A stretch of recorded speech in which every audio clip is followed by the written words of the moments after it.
So this one's going to be pretty short-worded, thanks to the fact that the Genosora and the Genobreaker are basically the same Zoid underneath, and I've already covered the Sora. However, the one thing that I am going to say about the base model is that the tail knuckle on my breaker that connects to the torso, for whatever reason, just kept coming loose. So after messing with my Sora and it being fine, I've kind of just glued that whole area, although it still moves.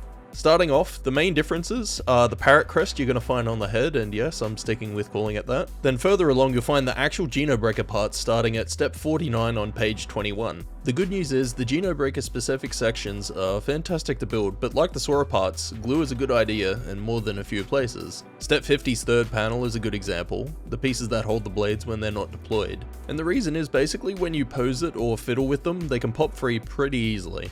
Now here's something on the more interesting side. The Genobreaker will set you back anywhere between 170 to 220 AUD locally, and weighs 392 grams when complete without paint.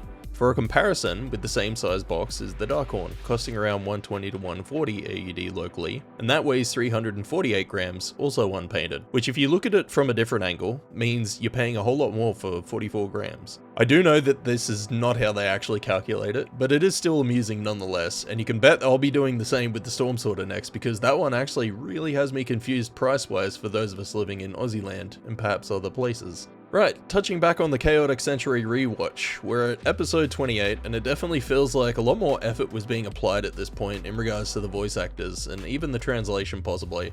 Just in my opinion, but it's still not, close to perfect. I think it's really janky.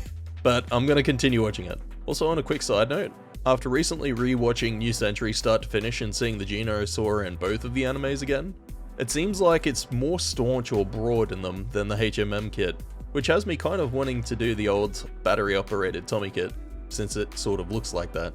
Maybe in the future when I do the custom Sora I'll throw it in at the end or something. Alright, and that's a wrap. Up next is going to be the Storm Sorter, so until then, take care and happy modeling.